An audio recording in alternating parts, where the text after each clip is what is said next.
وما امروا، یہ آیت اس اعتبار سے بہت اہم ہے کہ دین کا پھر وہی خلاصہ جو ہم نے پڑھا تھا بہت ہی شد و بد کے ساتھ سورہ زمر میں، وہ پھر آ گیا، وما امروا الا لیعبدوا اللہ مخلصین لہ الدین حنفاء، اور انہیں حکم نہیں ہوا تھا مگر اس بات کا کہ بندگی کریں، پرستش کریں اللہ کی، لیکن اس کے لیے اپنی اطاعت کو خالص کرتے ہوئے۔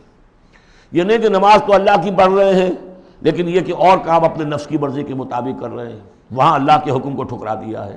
کاروبار جو کر رہے ہیں وہ اور طریقوں سے کر رہے ہیں جو حرام ہے، تو یہ تو پھر بندگی نہ ہوئی۔ یہ تو وہ بات ہو گئی افتؤمنون ببعض الکتاب وتکفرون ببعض، کیا تم ہماری کتاب اور شریعت کے ایک حصے کو مانتے ہو اور ایک کو رد کر دیتے ہو؟ فما جزاء من یفعل ذلک منکم الا خزی فی الحیاۃ الدنیا، تو جو کوئی بھی تم میں سے یہ رویہ اختیار کرے گا اس کی کوئی سزا اس کے سوا نہیں ہے کہ دنیا میں ذلیل و خوار کر دیے جائیں، ویوم القیامۃ یردون الی اشد العذاب، اور قیامت کے دن بدترین عذاب میں جھونک دیے جائیں۔ دنیا کی رسوائی تو آج ہمارے ماتھے پر لکھی ہوئی ہے۔ 1.5 ارب انسان، 1.25 ارب تو کم سے کم ہے، 120-130 کروڑ سے کم نہیں آج مسلمان، عزت نام کی کوئی شے نہیں۔ عالمی معاملات میں وی ہیو نو سے، کسنمی پرست کے بھیا کیس تھی، ہماری پالیسیاں کہیں اور بنتی ہیں، کہیں اور سے ہمارے بجٹ کے لیے انسٹرکشن کہیں اور سے آتی ہیں، اور تو اور بات ہے۔ تو وما امروا الا لیعبدوا اللہ مخلصین لہ الدین حنفاء، یکسو ہو کر پوری زندگی اللہ کے قانون کے تحت ہوگی تو پھر عبادت قبول ہوگی، ورنہ یہ جو ہے کہ کچھ اللہ کو دو اور کچھ قیصر والا قیصر کو دو، خدا والا خدا کو دو، یہ اسلام میں قابل قبول نہیں۔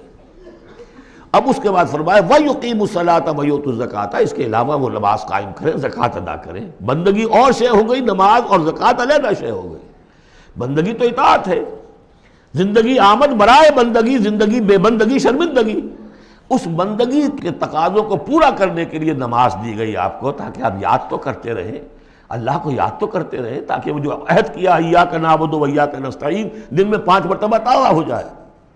اس کو حفیظ نے کہا ہے کہ سرکشی نے کر دیے دھندلے نقوش بندگی، آؤ سجدے میں گریں، لوح جبین تازہ کریں۔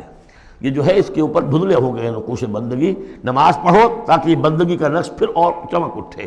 ایاک نعبد و ایاک نستعین کتنی مرتبہ دہراؤ گے سورہ فاتحہ کو ہر نماز میں تو تم اپنے عہد کو تازہ کر رہے ہو۔ اور زکوٰۃ دو، وذالک الدین القیمہ، یہی ہے سیدھا دین، ہمیشہ کا دین۔